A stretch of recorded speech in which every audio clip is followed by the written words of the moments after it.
is serial input and parallel output. So this is the second type of shift registers that we are discussing, that is serial input and parallel output.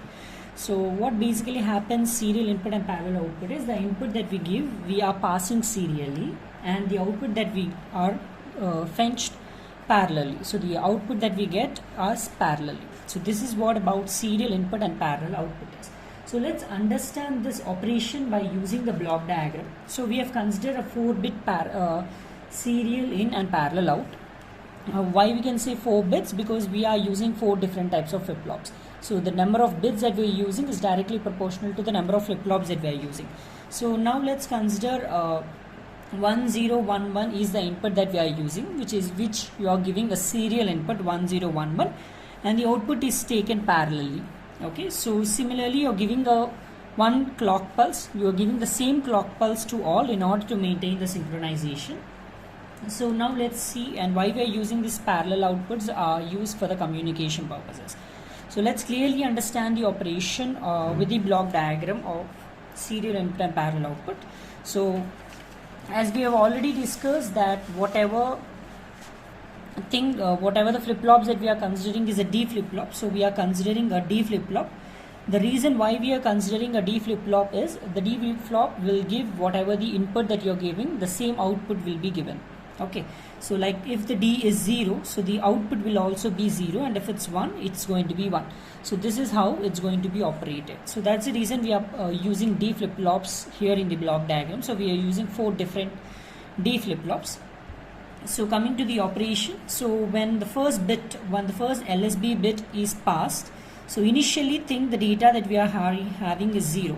Okay, so this is initially in D3, D2, D1 and D0, the one that we have initially is 0. So now we are applying our data. So we have to pass our input data in serially. So first clock pulse we are applying, the input that we are giving is 1. So what happens when you're giving 1, the flip-flop will act, whatever the input that you give, the same output will be coming out. So ఏదైతే input ఇస్తున్నారో అదే output అనేది మీకు వస్తుంది. So 1 కనుక మీరు input ఇచ్చినట్లే D3 అనేది 1 అవుతుంది అండ్ షిఫ్ట్ రైట్ అవుతుంది. So 0, 0 and 0. So this is basically your shift right register. Okay, so shift right register. So this is basically your shift right register. So we are applying the right operation. So we have just shifted the data right. Now the next data that we are passing is again 1. As you can see, the next data that again we are passing is 1. What happens? We are passing 1. So this becomes MSB, will be shifted to right in this way. In this way it's going to be shifted to the right. And the next data that we are passing is 0. So when you pass 0, what happens? 0, 1, 1 and 0. Now the last 4th bit that you're taking is 1. So when you give 1, what happens? 1 becomes over here 0, 1 and 1. So this is finally the data, the complete time of data.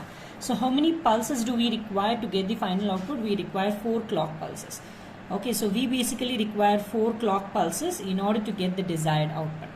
So the main advantage of this serial input and serial output is you don't require any additional pulses. Whereas if you have seen in your serial input and serial output, we are supposed to require an additional clock pulse. Whereas here we don't require any additional clock pulse. Okay, so we just require only the 4 clock pulses since we are using a 4-bit kind of data. So the reason why we are using D flip-flop is like whatever the input that you give, the same output will be displayed. Okay, so this is the basic operation of the serial input and serial output. Let's understand clearly by using the timing diagram.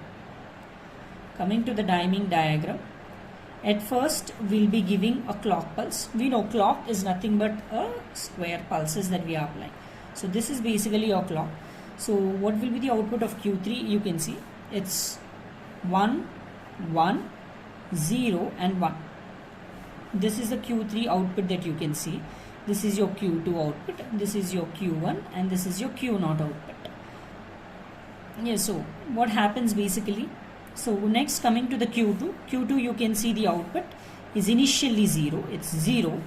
Next it's going to be 1, 1 and then it's going to be 0. Next, coming to the Q3, next coming to the Q1. Q1 you can see it's 0 0 1 1. So what happens? 0 0 initially, and it's going to be 1 1.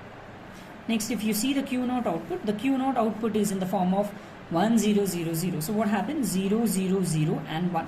So this is the basic timing diagram of your series input and parallel output. So this is all about the complete description about the series input and series output.